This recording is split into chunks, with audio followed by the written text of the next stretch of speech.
The dust-laden wind whipped across Nora Finch's tear-stained face as she collapsed against the weathered barn wall, her trembling hands clutching her swollen belly. The year was 1876, and the unforgiving Nebraska territory offered little mercy to a pregnant woman alone in the world. Her husband's grave was still fresh on the hillside, claimed by a fever that had swept through their small settlement just weeks before. "I can't do this," she whispered to the emptiness around her. "I can't carry this baby alone." Her voice broke as the sun began its descent behind the distant mountains, painting the prairie in hues of amber and gold that once brought her comfort. The sound of approaching hoofbeats pulled Nora from her despair. She hastily wiped her eyes with her apron, smoothed her dark auburn hair, and stood as straight as her 7-month pregnancy would allow. A rider approached, silhouetted against the setting sun. His broad shoulders and the distinctive shape of his Stetson marked him as one of the cowboys who occasionally passed through these parts, driving cattle to the railhead at Ogallala. As he drew closer, Nora could make out his features weathered by sun and wind, but kind. His eyes were the deep blue of a summer sky, and a thick mustache adorned his upper lip. He reined his horse to a stop and tipped his hat respectfully. "Evening, madam. Name's Darius Wade. I don't mean to intrude, but I heard crying. Is everything all right?" Nora swallowed hard, her pride warring with her desperate situation. "I'm fine, Mr. Wade, just a momentary weakness." The cowboy dismounted with fluid grace that spoke of years in the saddle. He kept a respectful distance, but his eyes, sharp and observant, took in her condition, the absence of other horses or men around the property and the small, half-finished cabin nearby. "Begging your pardon, but you don't look fine. Where's your husband, madam?" The simple question broke the fragile composure Nora had managed to build. Tears streamed down her face anew as she gestured toward the hill with its solitary wooden cross. "Typhoid," she managed between sobs. 3 weeks ago, we were going to have our first child, build this homestead together." Her hands cradled her belly protectively. "I can't carry this baby alone," she sobbed, the words tearing from somewhere deep within her soul. "I just can't." Darius Wade stood silent for a long moment, his expression softening. Then he stepped forward, stopping just close enough for her to see the sincerity in his eyes without feeling threatened. "Then let me carry you both," he said simply, his voice low and steady as the Nebraska ground beneath their feet. Nora's breath caught. "You don't know me, Mr. Wade." "No, madam, I don't, but I know what it's like to be alone in this world, and I know what it means to need help." He gestured to the unfinished cabin. "I was heading north with the herd, but we're camped not far from here. If you'll allow it, I'd like to help you finish that roof before the baby comes." "Why would you do that?" Nora asked, suspicion mixing with desperate hope. "Because my mama raised me to believe that when you see someone in need, you help them, no questions asked." He smiled, small lines crinkling around his eyes. "Besides, I'm handy with a hammer." That night, Nora served Darius a simple supper of beans and cornbread at her rough-hewn table. As they ate by lantern light, she learned he was 32, born in Missouri, and had been driving cattle since the end of the war. He spoke little of his past, but his gentle manner with her told Nora he was a man raised right, despite the hardships of the trail. "My husband Thomas and I came west last spring," Nora shared, finding an unexpected comfort in telling her story to this stranger. "We had dreams of building a life here, raising children on our own land." She was 24, the daughter of a shopkeeper from Ohio who had married for love rather than security against her parents' wishes. "Good dreams," Darius nodded, "worth fighting for. But how can I fight alone? Winter's coming, the cabin's not finished. I don't know the first thing about surviving out here by myself, let alone with a baby." Darius considered her words carefully before speaking. "You won't be alone, Mrs. Finch. I'll stay until that roof is solid, the woodpile is stacked, and your pantry is filled for winter. After that, well, we'll figure something out." True to his word, Darius rode out at dawn to inform the trail boss he was staying behind. He returned by mid-morning with his belongings: a bedroll, spare clothes, tools, and his saddle. He made camp by the barn, respecting Nora's position as a widow, and set to work immediately on the cabin roof. Days stretched into weeks as Darius worked from sunrise to sunset. He repaired the cabin, built shelves and a proper bed frame, hunted game to stock Nora's larder, and chopped enough firewood to last well into the winter. In the evenings, they would sit by the fire, Darius telling tales of the trail to distract Nora from her grief and fear. One night, as September turned the prairie grasses to gold, Nora found Darius standing outside, staring at the stars.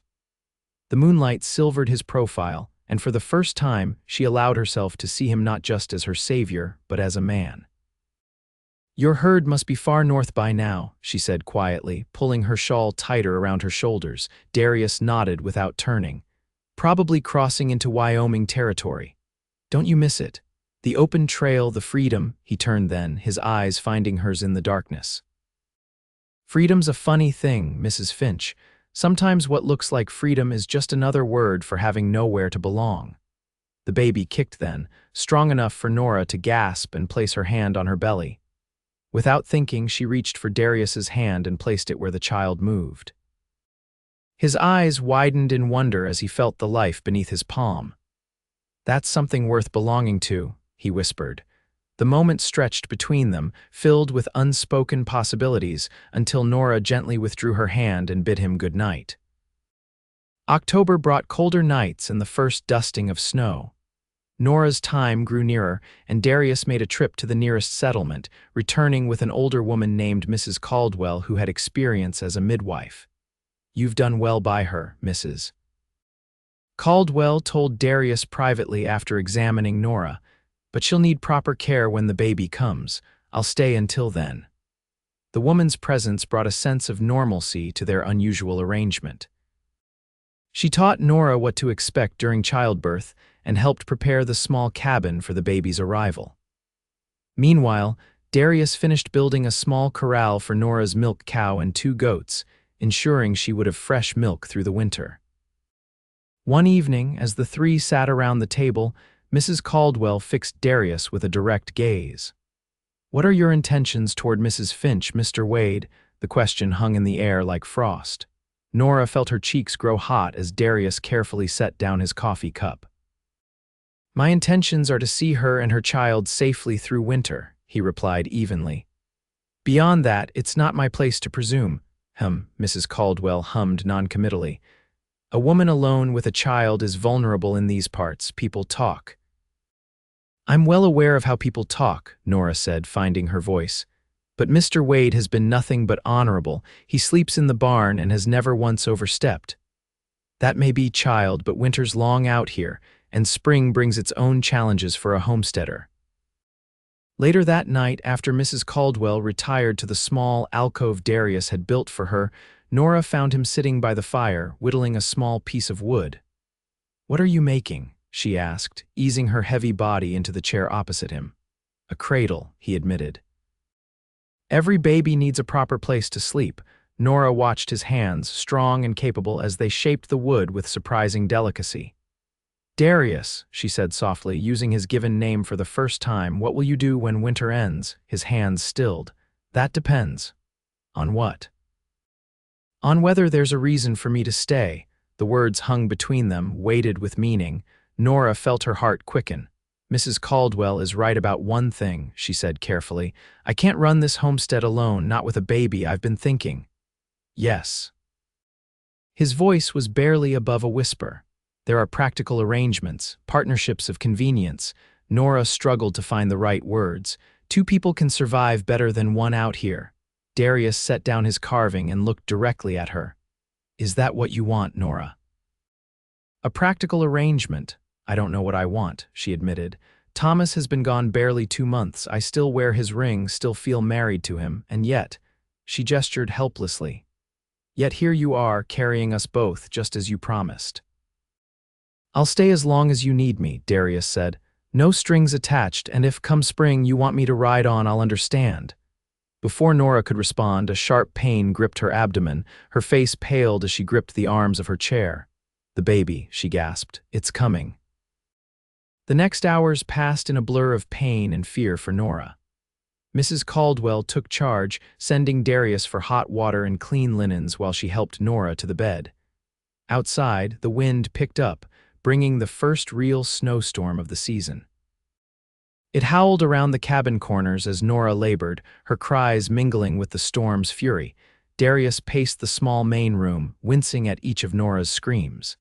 He stoked the fire, kept water boiling, and prayed to a god he hadn't spoken to in years. When Mrs. Caldwell called for more rags, he tore up one of his own shirts without hesitation. Near dawn, as the storm began to abate, a different cry pierced the air, the thin, outraged wail of a newborn taking its first breath. Darius froze, his heart pounding as Mrs. Caldwell emerged from behind the curtain that divided the cabin, her tired face wreathed in smiles. "A girl," she announced, "healthy as can be and with a fine set of lungs." Relief flooded through Darius, and Mrs. Finch, tired but well, "She's asking for you." Darius hesitated only a moment before following Mrs. Caldwell.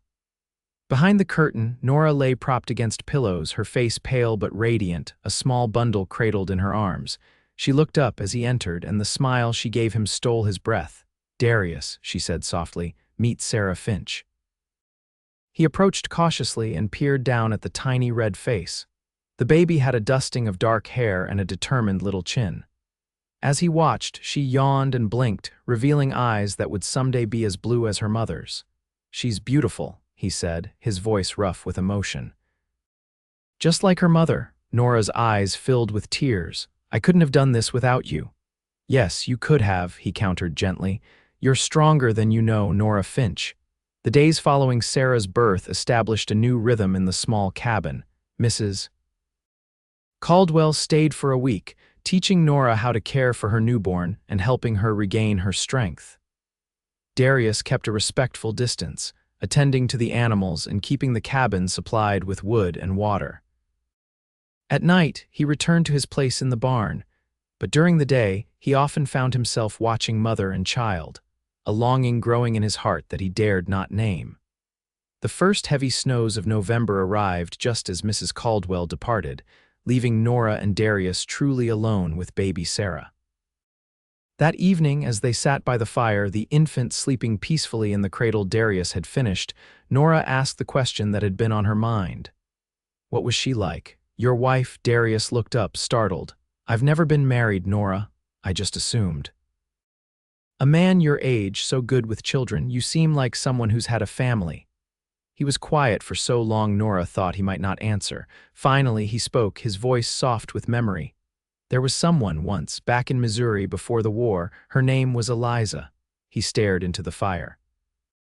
"We were going to marry when I returned, but the war changed me, changed everything." "What happened to her?" "She married another man, a banker who didn't wake up screaming from nightmares about Shiloh." His smile was sad. "It was for the best. She got the life she deserved, safe, respectable." "And you've been alone since then?" "I've had the trail and the sky, seemed like enough." "Until now?" Nora asked, her heart beating faster. Darius looked at her then, his eyes reflecting the firelight.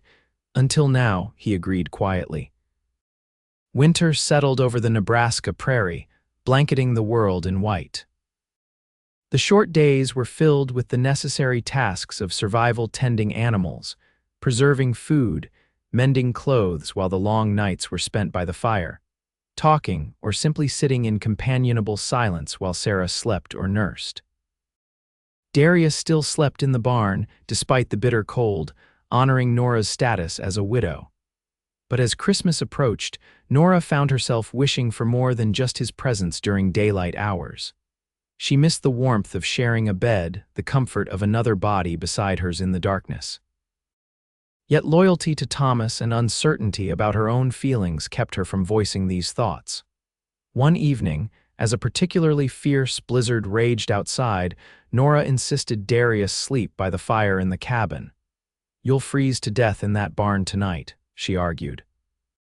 "I won't have that on my conscience." "People would talk," he said, echoing Mrs. Caldwell's earlier concern. "There's no one to talk but the wolves and the wind," Nora countered. "And I trust you, Darius. I know you're an honorable man." That night, as he lay on his bedroll near the hearth, Nora found sleep elusive. The sound of his breathing, deep and steady, reminded her painfully of nights with Thomas. Yet it was different too. Darius was broader, stronger, his presence filling the small cabin in a way that made her feel both protected and strangely vulnerable. In the darkest hour of night, Sarah's cry pierced the silence. Before Nora could fully wake, Darius was on his feet, lifting the baby carefully from her cradle. "I've got her," he murmured, bringing Sarah to Nora. "She's probably hungry."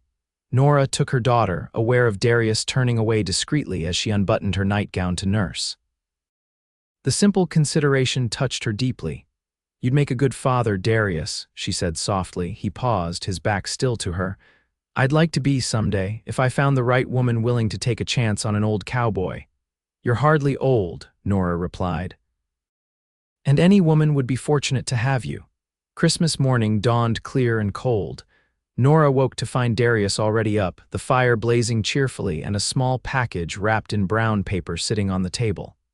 "Merry Christmas," he said, unusually shy. "It's not much, but—" Inside the package was a delicate wooden pendant carved in the shape of a wildflower hanging on a leather cord.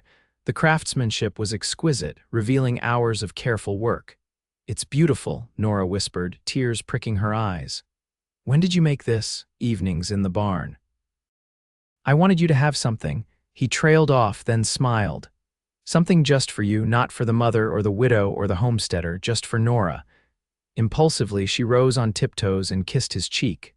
"Thank you, I have something for you too, though it's not nearly as wonderful." She handed him a small cloth bundle. Inside was a knitted scarf in deep blue wool that matched his eyes. "I worked on it while you were out hunting. My stitches aren't as even as they should be." "It's perfect," he interrupted, wrapping it around his neck immediately. "No one's made me something like this since my mother died." Their eyes met, and something shifted between them, a recognition of feelings growing beyond gratitude or friendship. But before either could speak, Sarah began to fuss, breaking the moment. The rest of Christmas Day passed peacefully. Darius surprised Nora with a special dinner of rabbit stew and the last of the preserved peaches from the fall. As night fell, he reluctantly prepared to return to the barn. "Stay," Nora said suddenly. Not like that," she added quickly, seeing his expression. "But it's too cold in the barn, and She took a deep breath. "I sleep better knowing you're near." From that night on, Darius slept by the hearth, his presence bringing Nora a sense of security she hadn't felt since Thomas's death. January brought bitter cold and days when they couldn't venture outside at all. During these times, Darius taught Nora to play checkers, told her stories of his travels, and sometimes simply read aloud from one of the few books she had brought west, a collection of Shakespeare's sonnets that had been her mother's. As February's milder weather allowed for more outdoor activity, Darius began preparing for spring planting. He mended fences, repaired tools, and started clearing additional land for crops. Watching him work from the cabin window, Sarah sleeping against her shoulder, Nora realized she no longer thought of him as just her savior or friend. Somewhere during the long winter nights, her heart had begun to heal, making room for new feelings she was only now ready to acknowledge. One evening, as they sat together after Sarah had been put to bed, Nora gathered her courage. "Darius, when spring comes, what will you do?" He looked up from the harness he was mending. "That depends on what you want, Nora. What if I want you to stay? Not just as my helper or friend, but—" She faltered, uncertain how to express what she was feeling. Darius set aside his work and moved to sit beside her. "Nora, these past months have been the happiest of my life, despite the circumstances. I've come to care for you and Sarah more than I thought possible." He took her hand carefully in his. "If you're asking what I think you're asking, I need you to be sure you're still grieving Thomas, and that's right and proper." "I'll always love Thomas," Nora said honestly. "He was my first love and Sarah's father, but he's gone and I'm still here, still living." She squeezed Darius's hand. "And I find myself wanting a future that includes you if you'll have us." The joy that spread across Darius's face was answer enough, but his words confirmed it. "I would be honored to build a life with you and Sarah, Nora, to raise her as my own, to give her brothers and sisters if God wills it." People will talk, Nora said, echoing his earlier concern. They'll say it's too soon. Let them talk, Darius replied, his voice firm. We know what's in our hearts. The next day, Darius rode to the nearest town to speak with the circuit preacher about performing a marriage ceremony in the spring. While there, he sent telegrams to Nora's parents in Ohio and to his own sister in Missouri, the only family he had left. Upon his return, he brought news that made Nora's heart lighter. Your parents want to come for the wedding, he told her. They'll arrive by train in April once the tracks are clear. Tears sprang to Nora's eyes. Really, even after all this time, Darius nodded. Your mother's exact words in the telegram were, coming stop, cannot miss another wedding stop, love never left stop. Nora hadn't seen her parents since leaving Ohio with Thomas nearly 2 years earlier. Their disapproval of her marriage to a man with no prospects beyond a distant land claim had created a rift that pride on both sides had widened. Now, the thought of reconciliation added joy to her already full heart. March brought the first signs of spring melting snow, returning birds and green shoots pushing through the soil. With the changing season came new challenges as Darius and Nora worked side by side to plant crops, tend to newborn animals, and prepare for their future together. Sarah grew stronger daily, her smile becoming a reward for their hard work. One mild afternoon, as they worked in what would become their vegetable garden, Nora looked up to see a group of riders approaching. Her heart quickened with alarm until Darius straightened beside her, shielding his eyes against the sun. It's all right, he said, recognizing the lead rider. That's Jackson from the Williams Ranch. Good man. 3 cowboys rode up to the homestead, their manner friendly but curious as they took in the sight of Darius and Nora working together, Sarah sleeping in a makeshift cradle nearby. Afternoon, Wade, called the lead rider. Heard you'd settled down out this way. Barely recognized the place, it's come along right nice. Thanks, Jackson. What brings you out this way? Boss is looking for hands for the spring roundup. Thought you might be interested, but... He glanced meaningfully at Nora and the baby. Looks like you've got other plans. This is Mrs. Finch, Darius said formally, and her daughter, Sarah. I've been helping out since her husband passed last fall. Understanding dawned in Jackson's eyes, along with something like respect. Madam, he said, tipping his hat to Nora, sorry for your loss. Thank you, Nora replied, drawing closer to Darius. Mr. Wade has been a godsend. I imagine so, Jackson said. He turned back to Darius. Well, the offer stands if you're interested in some work. Pays good, and it's only for a few weeks. Darius looked at Nora, a question in his eyes. She nodded slightly, knowing they could use the money. I'll ride out next week, Darius told Jackson, but I'll need to be back by the end of April. Got a wedding to attend. Jackson's eyebrows rose. That's so, anyone I know? Mine, Darius said simply, his hand finding Nora's. After the cowboys rode off, Nora turned to Darius. Are you sure about working the roundup? You'll be gone for weeks. We need the money for supplies, seed, maybe another milk cow, he reasoned. And it'll give you time with your parents without me underfoot. His expression grew serious. Unless you'd rather I stay, Nora shook her head. No, you're right, it's a good opportunity. She moved into his arms, resting her head against his chest. I'll just miss you terribly. Not half as much as I'll miss you and Sarah, he murmured into her hair. The day Darius left for the Williams Ranch was harder than Nora had anticipated. Though they had only known each other for 7 months, he had become essential to her life, his steady presence a foundation she now relied upon. As she watched him ride away, Sarah in her arms, Nora felt a moment of panic. What if he didn't come back? What if the lure of the open range proved stronger than his feelings for her, but such fears proved groundless? Every week brought a letter, carried by one of the ranch hands heading to town, filled with Darius's thoughts of her and Sarah, his plans for their future, and his counting of days until he could return. In one letter, he wrote, I look up at the stars each night and know you see the same ones. It makes the distance between us feel smaller. Nora's parents arrived in mid-April on the eastbound train, their initial awkwardness giving way to joy as they met their granddaughter for the first time.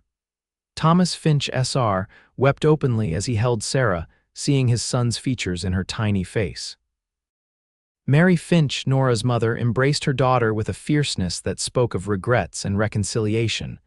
"I'm so sorry we weren't here when Thomas died," she whispered. "If we had known." "It's all right, Mother," Nora assured her.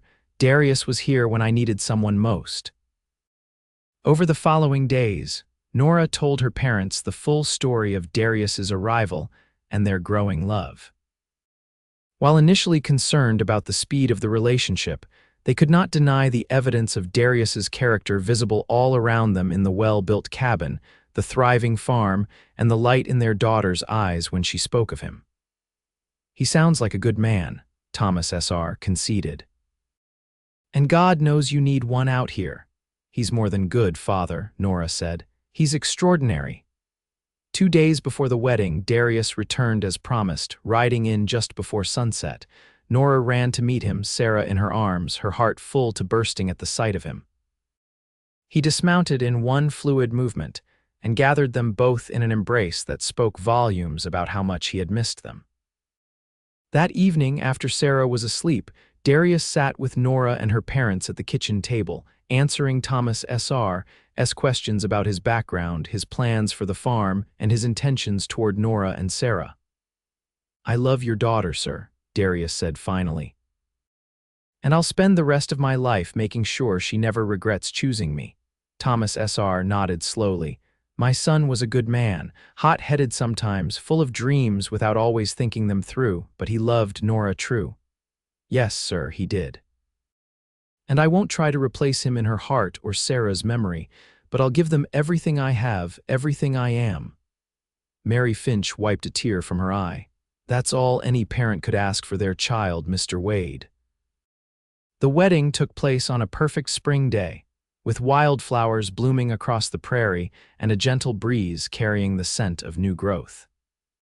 The circuit preacher performed the ceremony on the porch of the cabin, with Nora's parents, Sarah, and a few neighbors from surrounding homesteads as witnesses. Nora wore a simple blue dress that Mary had helped her make, with her mother's lace collar as her something borrowed. Darius, cleaned up and nervous in his best shirt and string tie, watched her walk toward him with wonder in his eyes, as if he couldn't believe his good fortune. "Dearly beloved," the preacher began, "we are gathered here today to join this man and this woman in holy matrimony."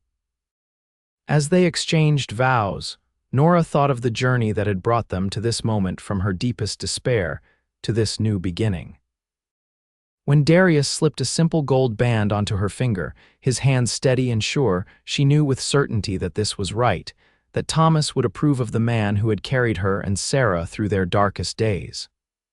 "I now pronounce you husband and wife," the preacher declared.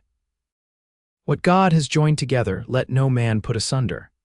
Darius kissed her then, gentle but filled with promise, as their small gathering of witnesses applauded.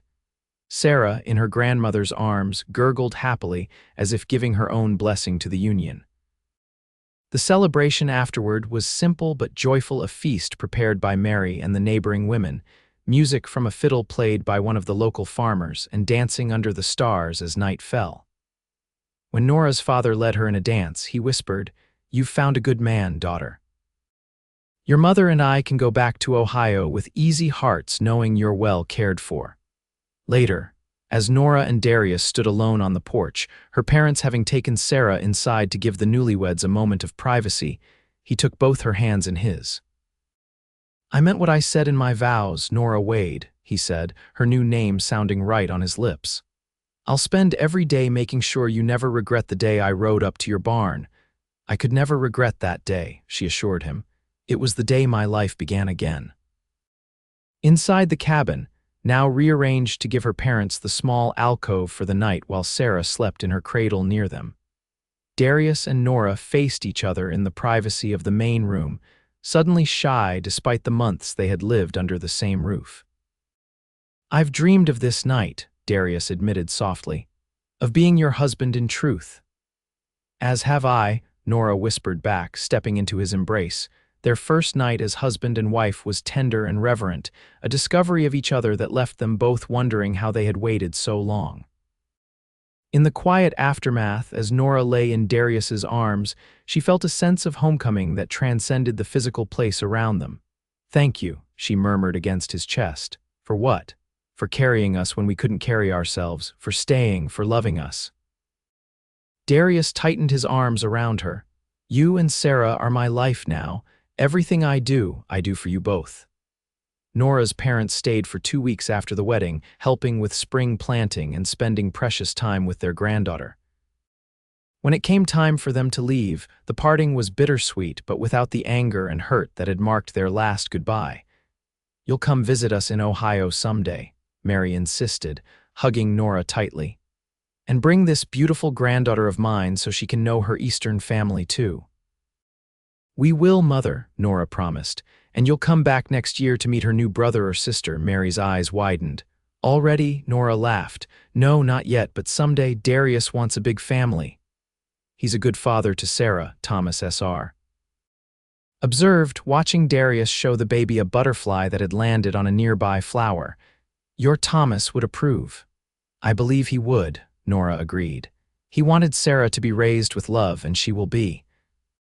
The summer of 1877 passed in a blur of hard work and happiness for the newly formed Wade family. The crops flourished under Darius's careful tending, and Sarah grew stronger and more curious by the day. By autumn, she was taking her first wobbly steps, Darius's strong hands ready to catch her when she stumbled. One evening, as they sat on the porch watching the sunset paint the prairie in gold and crimson, Sarah asleep in Darius's lap, Nora realized how completely her life had transformed in just 1 year.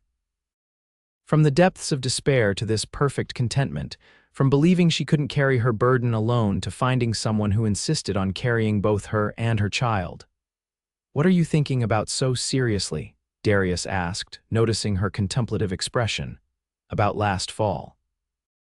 "About how close I came to giving up if you hadn't ridden by that day." "But I did," he said simply, "and I always will believe it wasn't chance that brought me here, Nora. It was something more." She leaned against his shoulder, her hand finding his. "I believe that too. Some things are meant to be, even when they grow from sorrow. Like the wildflowers that bloom after a prairie fire," Darius murmured, "more beautiful for having survived." As the stars emerged in the darkening sky, Nora thought about the future stretching before them, the seasons that would come and go, the children they might have, the life they would build together on this land that had once seemed so lonely and unforgiving. "I love you, Darius Wade," she said softly. "Not just for what you've done for us, but for who you are. And I love you, Nora Wade. You and Sarah are the home I never knew I was looking for." Sarah stirred in his arms, her small hand reaching up to touch his face in sleep, a gesture of complete trust. Darius pressed a gentle kiss to her forehead, then to Nora's lips. "Let's put our daughter to bed," he said, rising carefully. "Tomorrow's another day of building our life together." As they walked into the warmth of their cabin, Nora knew with certainty that whatever challenges lay ahead, harsh winters, crop failures, illness, or hardship, they would face them together. Darius had promised to carry her and Sarah when they couldn't walk alone, and she had no doubt he would keep that promise for all their days to come. And she, in turn, would be his strength when he needed it, his partner in all things, the heart of the home they were creating together. For love, Nora had discovered, was not just about being carried in times of weakness, but about walking side by side through life's journey, sometimes carrying, sometimes being carried, always together. 5 years later, on a bright spring morning much like their wedding day, Nora stood on the porch of their expanded cabin, watching Darius teach Sarah how to ride her own pony. At 7 years old, Sarah was the image of her mother with her father's determined spirit, both fathers, for she carried the best of Thomas in her features and Darius in her character. Behind Nora, 3-year-old Thomas Wade Jr. played with his blocks on the porch, while in her arms, baby Elizabeth, just 6 months old, nursed contentedly. The homestead had flourished under their care. Fields of wheat and corn stretched to the horizon, cattle grazed in the distance, and fruit trees they had planted were beginning to bear. Life hadn't always been easy. They had weathered drought, illness, and the normal hardships of frontier life. But they had weathered them together, their love deepening with each challenge overcome, their family growing stronger with each passing season. As Darius helped Sarah dismount from her pony, the little girl threw her arms around his neck in a spontaneous hug that made him laugh. He lifted her easily onto his shoulders and started back toward the cabin, his eyes finding Nora's across the yard with the same look of wonder and love he had given her on their wedding day. "Look, Mama," Sarah called. "Papa says I'm the best rider in Nebraska territory." "I believe it," Nora called back. "You take after your papa." Darius set Sarah down when he reached the porch, leaning in to kiss Nora and touch baby Elizabeth's downy head. "Got the prettiest family in the territory, too," he said proudly, Thomas Jr. Abandoned his blocks to tug at Darius's pant leg. "Papa up," he demanded, arms raised. Darius obliged, swinging the boy onto his hip with practiced ease. "What do you say we all go on a picnic today? Weather's perfect and the south meadow is full of wildflowers. Can I ride there?" Sarah asked eagerly. "Sure can if your mama says it's all right."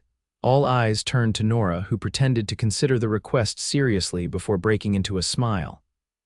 "I think that sounds wonderful. I'll pack the basket while you all get ready." As her family dispersed to prepare for their outing, Sarah running to collect her sunbonnet, Darius taking Thomas to wash his hands, baby Elizabeth falling asleep at her breast, Nora offered a silent prayer of gratitude for the life they had built together. From that desperate day when she had sobbed that she couldn't carry her baby alone to this moment of abundance and joy, the journey had been one of love's remarkable power to heal, to transform, and to create family from the broken pieces of individual lives. Darius had carried her and Sarah when they needed it most. Now they all carried each other, bound by love that had begun in compassion, but had grown into something enduring and unshakable, a love as vast and eternal as the prairie sky above them, and as solid as the earth beneath their feet. And in that love, they had all found home,